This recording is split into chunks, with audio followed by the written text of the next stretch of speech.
Olá, boa tarde para você, 12h e 30 minutos em ponto. Estamos começando a edição regional do Bahia Meio Dia, com imagens ao vivo da capital baiana da fé e hoje com um cenário um tanto quanto diferente. Céu cheio de nuvens, tempo parcialmente nublado e a temperatura mais amena do que o normal. 29 graus de temperatura, as imagens ao vivo de Bom Jesus da Lapa para você. E agora uma outra imagem, um outro ponto, uma outra cidade.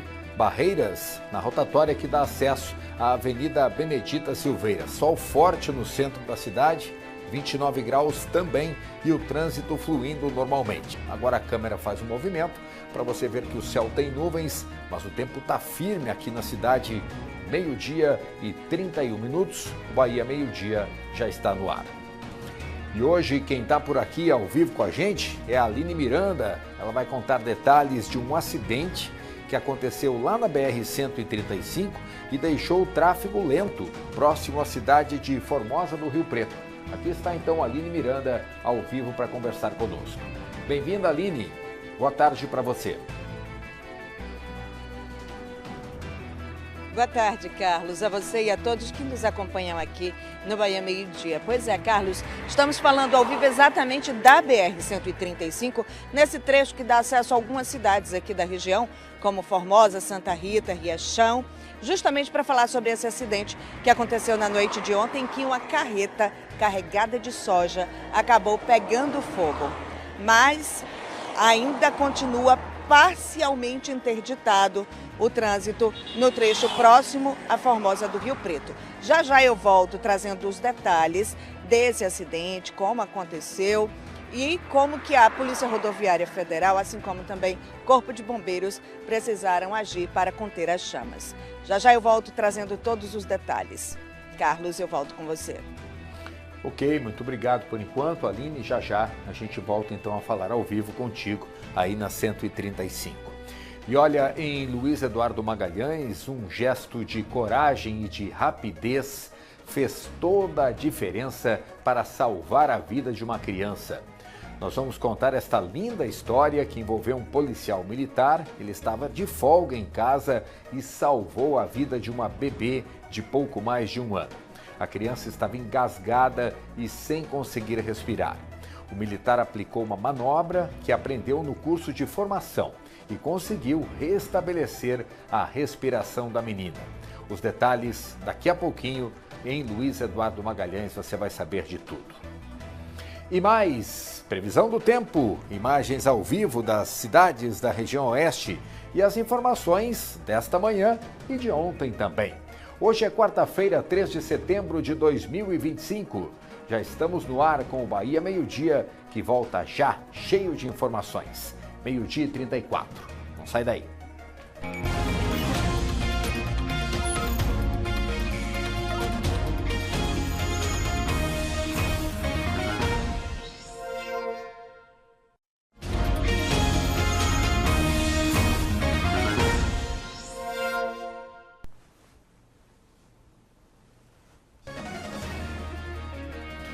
Já estamos de volta, agora com uma outra cidade aqui do oeste baiano para você ver com imagens ao vivo.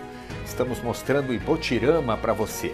Por lá, o céu tem menos nuvens, o sol está mais aberto, mas a temperatura também se mantém em 29 graus. Ao fundo, a ponte sobre o rio São Francisco, na entrada da cidade.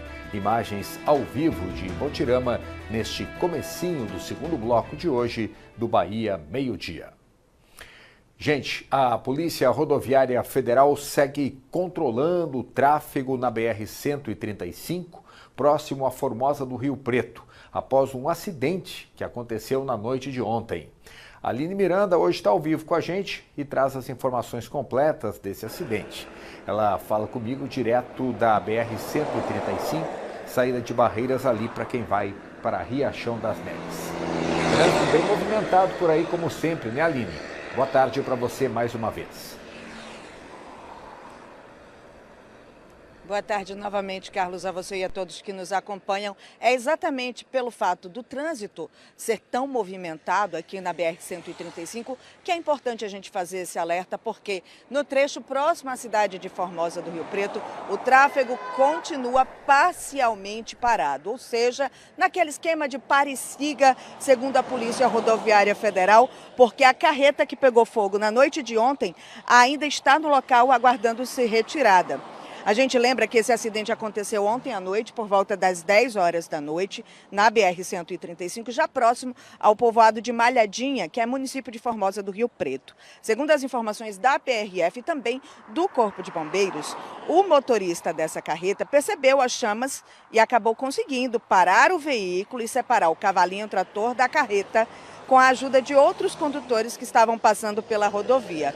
As duas carrocerias da carreta carregada de soja já estavam em chamas quando os bombeiros chegaram no local para começar o combate ao incêndio. Eles já havia sido sinalizado o local pela Polícia Rodoviária Federal. De acordo com a PRF, ninguém ficou ferido e ainda não se sabe a causa desse fogo. O Corpo de Bombeiros atuou no resfriamento da carga e também da estrutura atingida, utilizando mangueiras para conter o fogo e ferramentas manuais, como enxadas e pás, para movimentar a soja e acessar os focos que ainda estavam queimando por baixo. Após esse intenso trabalho do Corpo de Bombeiros, é que conseguiu, de fato, acabar com as chamas no veículo. A PRF continua no local, auxiliando no tráfego do trecho, justamente para aguardar a retirada da carreta e liberar o trânsito normalmente na rodovia. Essas são as informações, Carlos. Eu volto com você. Muito obrigado. Informações completas, então, da Aline Miranda para a gente. Um alerta para os motoristas, então, tomar cuidado nesse trecho da estrada que ainda não está completamente desobstruído. Agora a gente vai trazer uma notícia muito boa mesmo. Olha só, um policial militar teve uma atitude heróica, salvando a vida de uma bebê que engasgou e não conseguia respirar de jeito nenhum. Esse tipo de situação com crianças é muito comum, mas pode ser evitada. O policial estava de folga e, graças a uma manobra que aprendeu durante o curso de formação, ele conseguiu salvar a criança. Foram momentos de tensão em que uma ação rápida e com as técnicas corretas salvaram a vida de uma criança. Em menos de 2 minutos, o bebê recebeu os primeiros socorros e foi encaminhado para a unidade de pronto atendimento. Essa bebê ela já estava tendo um engasgo, já com convulsão, né? E aí eu estava aqui brincando com minhas cachorras, e aí a gente já saiu correndo e pegou a neném, e aí foi ali para a sombra e tentou fazer a reanimação, né? O primeiro socorro. Que aí o que eu pensei na hora, daqui na UPA tá um pouquinho longe. E a gente foi fazendo, minha esposa foi pegando minhas coisas aqui, eu entrei no carro e a gente saiu correndo para a UPA. O caso aconteceu no fim do mês de agosto, em Luiz Eduardo Magalhães, oeste da Bahia. As imagens de câmeras de segurança mostram o policial militar que estava fora de serviço, aplicando a manobra de Heimlich em uma criança de apenas 1 ano e 2 meses. A gente foi tentando, e aí na hora que a gente bateu a mão mais uma vez, aí ela vomitou, deu aquela gofada. E aí ela começou a chorar e começou a respirar, só que ainda estava um pouquinho mole, né, acho que da situação da convulsão ainda. Mas aí a gente, rapidão, a gente foi para a UPA, chegamos lá e levamos lá. E no final deu tudo certo, hoje ela está bem, está sorrindo, é satisfatório. Dados da Sociedade Brasileira de Pediatria apontam que mais de 94% dos casos de asfixia por engasgo ocorrem em crianças menores de 7 anos. A oferta de alimentos como amendoim, milho e feijão apresenta risco de aspiração. Líquidos, objetos e brinquedos também oferecem perigo aos menores. Até os 3 anos, a criança não controla a mastigação e a deglutição de alimentos devido à falta dos dentes molares, estrutura importante na trituração da comida. A pediatra também aponta que a curiosidade dos menores é outro fator que contribui para a ingestão de corpos estranhos. Geralmente as crianças, a partir dos 6 meses, quando começa a introdução alimentar, é importante que todas as pessoas que estão com a criança saibam fazer a manobra, porque é muito comum no início a criança começar a engasgar com alimentos E também a criança começa a perceber objetos, já começa a colocar objetos na boca. E é muito comum crianças de 6 meses até 7 anos de idade também colocarem, mesmo crianças maiores, colocarem objetos na boca e se engasgarem com aquele objeto. É muito comum com moeda, com balão. Então, balão é uma coisa que não deve deixar próximo de criança. A desobstrução das vias aéreas pode ser feita de formas diferentes, a depender da idade do paciente. Em bebês, deve-se colocá-lo de bruços em cima do braço e aplicar 5 compressões no meio das costas. Depois, com o bebê de barriga para cima, mais 5 compressões no meio do peito, na altura dos mamilos. A partir de 1 ano de idade, a gente já não consegue, se a criança já está andando, a gente não consegue mais colocar uma criança grande no braço. Então, a manobra é a mesma do adulto, só que a criança vai estar em pezinha, a gente ajoelha para colocar o joelho no meio das pernas da criança, e aí eu junto uma mão sobre a outra e vou fazer em formato de alavanca, como se fosse um J, na região do estômago. Aqui a gente tem um ossinho, que é o externo, desce um pouquinho a parte mole. É nessa parte molinha aqui, que é o estômago, que a gente vai fazer essa pressão. Esse foi o segundo caso em que uma vida foi salva na cidade com a utilização da técnica. Em maio, uma família foi à sede da Polícia Militar pedindo socorro imediato para uma criança que se encontrava desfalecida. Após a manobra, a bebê foi levada para a UPA. Desde o curso de formação de soldados até o curso de formação de oficiais, que existe uma matéria chamada Socorros de Urgências. Então essa matéria é um módulo do curso de formação do soldado que ele aprende esses primeiros socorros para pôr em prática nesse tipo de situação. O policial tem folga? Tem e não tem, né? Mas é a missão, né? A gente fala que é a missão, servir, proteger e salvar. Parabéns, né, para o policial que teve a técnica necessária para salvar a vida da criança. Agora eu queria chamar a sua atenção para esta imagem que você vai acompanhar comigo. Foi na madrugada de terça-feira. Uma trabalhadora anda por uma rua em Formosa do Rio Preto. E olha só o que acontece. Socorro! Sai! Socorro! Sai! Socorro! Socorro! Sai! Socorro! Socorro! Esses gritos desesperados têm motivo. A polícia segue na busca desse homem aí, que tem, segundo informações da própria polícia, 21 anos. O homem estava andando ao lado da mulher que seguia na Avenida Benedito Araújo. Foi por volta das 5 horas da madrugada com destino ao trabalho. A rua ainda estava iluminada e quando eles se aproximam de um trecho menos iluminado, um pouquinho mais escuro, o homem faz então a abordagem violenta e a mulher reage. Tem um princípio de luta corporal entre os dois e aos gritos a mulher pede por socorro várias vezes. A ocorrência foi registrada na Delegacia de Formosa do Rio Preto e com o apoio de câmeras de segurança, os policiais já identificaram o suspeito e conseguiram recuperar o aparelho telefônico e devolver para a proprietária. A polícia segue então buscando pelo suspeito. Lembrando que a polícia reforça ainda a importância de não reagir em casos de assalto ou de furto de jeito nenhum. A reação pode colocar a vida da vítima em risco. O mais seguro mesmo é manter a calma, acionar imediatamente a polícia e registrar a ocorrência para que as autoridades possam agir. A gente vai para mais um intervalo comercial e já no retorno do bloco tem muito mais notícias para você. Daqui a pouquinho aqui no Bahia Meio Dia nós vamos trazer informações sobre a emissão da nova identidade nacional, que está sendo feita de demanda espontânea no saque aqui de Barreiras, mas que a procura tem sido bem grande e muitas pessoas têm saído da fila sem conseguir a senha. Já eu trago todos os detalhes sobre esse assunto.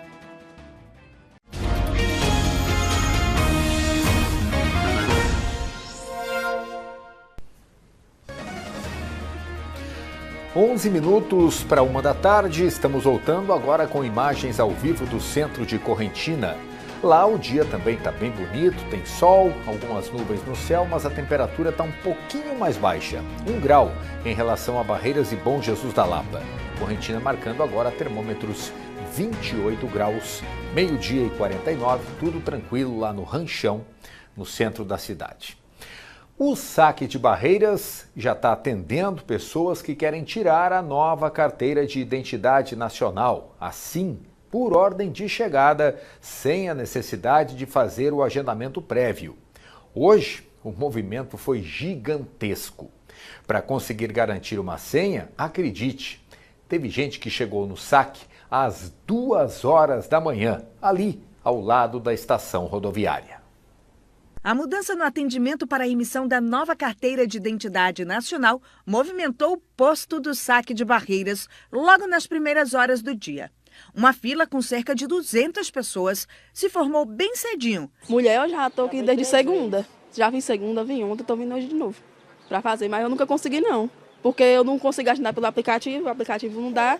Aí tem que ser pegando as fichas. Aí eu vim aqui já, só que quando eu chegar a ficha acaba. Algumas pessoas enfrentaram a fila e não conseguiram garantir o atendimento hoje pela manhã. A gente em cima lá acabou de ter mais ficha, não é brincadeira, falta de respeito com a gente. Já tem 4 meses que eu estou caminhando para aqui, eles me dão um papel, eu ligo lá, não entendo. E tem algumas coisas que eu preciso resolver e não estou resolvendo por causa da identidade. Dona Odimar saiu de Luiz Eduardo Magalhães nas primeiras horas do dia para conseguir atendimento. A senhora teve que sair de lá cedinho?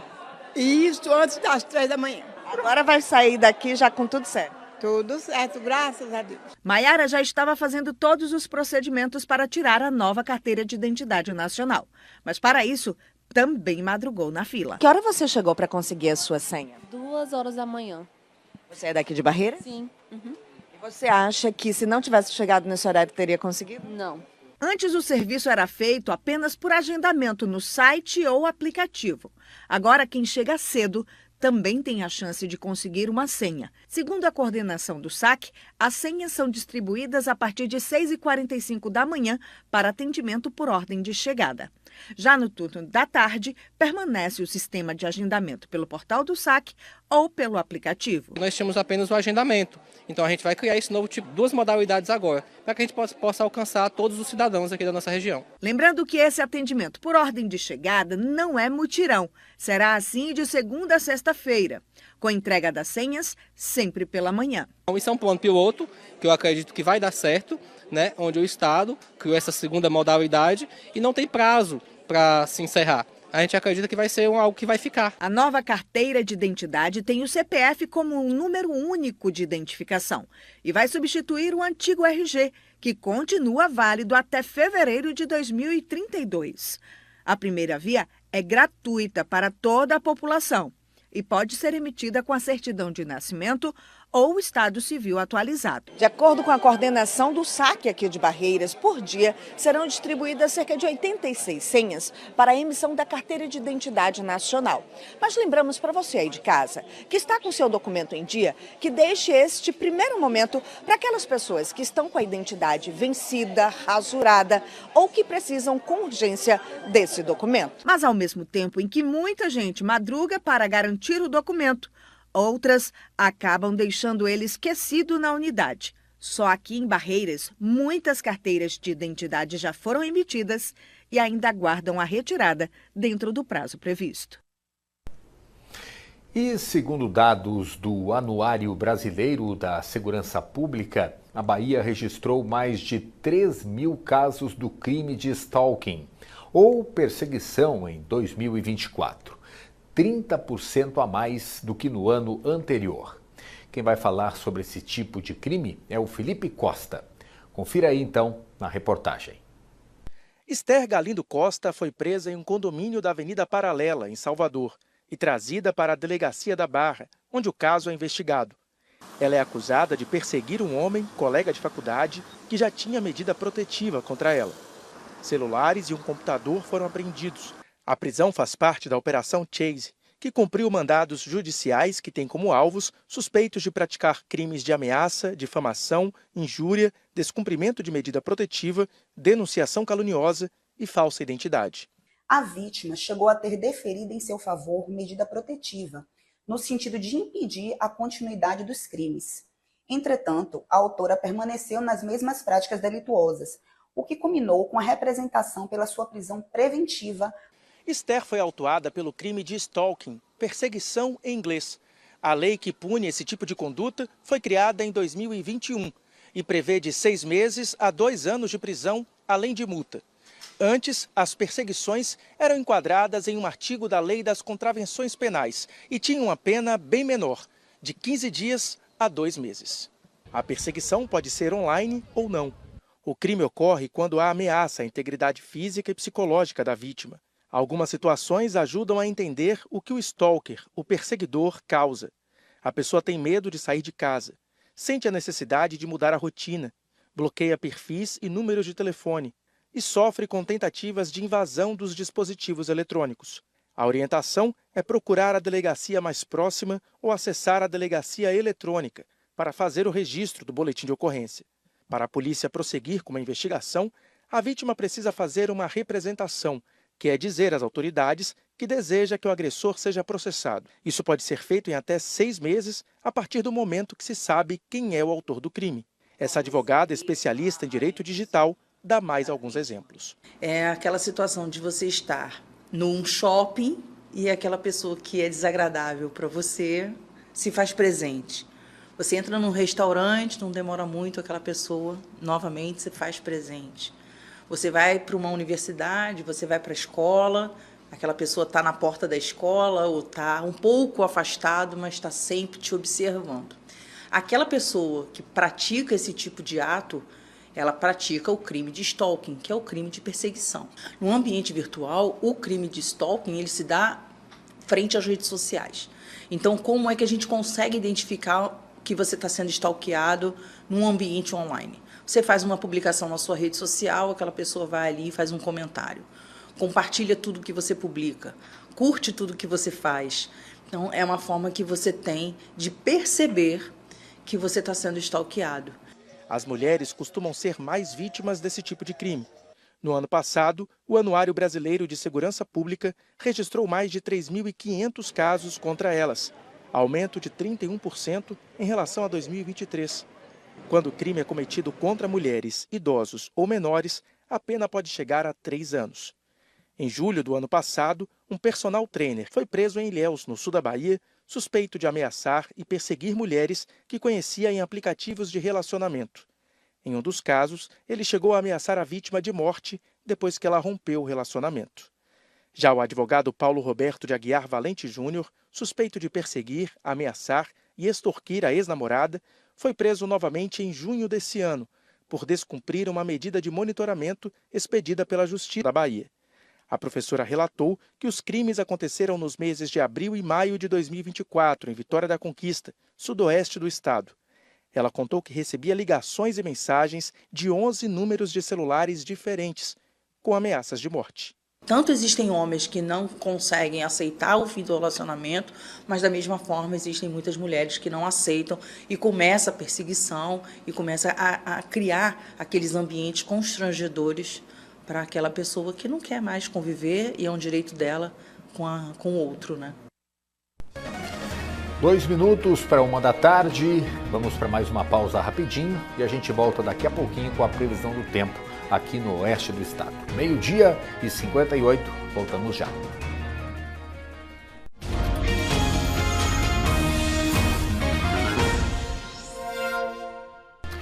Estamos voltando com imagens ao vivo de Ibotirama, um outro ponto agora, o Rio São Francisco.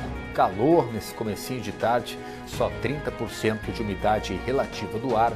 As imagens ao vivo de Ibotirama para você. E agora aquela imagem panorâmica de Barreiras, mostrando ao fundo os condomínios de alto padrão que a gente tem aqui na cidade. Também faz sol e calor em Barreiras, 1 da tarde em ponto, agora no Bahia, meio-dia. E agora eu queria te convidar para você acompanhar algumas informações da previsão do tempo. Nós vamos trazer os dados, então, aqui no nosso monitor. Vamos saber como está a temperatura, né, nas cidades do oeste baiano. Hoje a gente começa por Barreiras, que tem 33 graus de máxima e só 33% de umidade relativa no ar. Virando, vamos para Cotegipe, 33 graus de máxima, também muito calor e a umidade baixa, né? 33% apenas, calor em Cotegipe. Sol aberto também em Santa Rita de Cássia, mínima de 24, já amanheceu quente, né? E a máxima chega a 34 graus, muito calor, sol aberto em Santa Rita de Cássia. Vanderlei, mínima de 19 e máxima de 28 graus. Umidade relativa do ar também baixinha por lá, só 37%, muito calor. Vamos para Jaborandi, sol entre nuvens, temperatura variando entre 19 e 28 graus, sem possibilidade de chuva e a umidade para variar baixa também, 38% só. E para fechar, Xique-Xique, variação hoje de 23 graus mínima e 30 graus a máxima. Sol aberto, entre nuvens, tempo bom, só 33% de umidade relativa no ar. Você está acompanhando então a temperatura comigo, né? Porque a Camila Oliveira está de folga em Salvador. E assim a gente fecha o nosso Bahia Meio-Dia de hoje. Voltamos amanhã a partir das 12h30 com muito mais informação. Obrigado pela audiência. Boa tarde e até amanhã.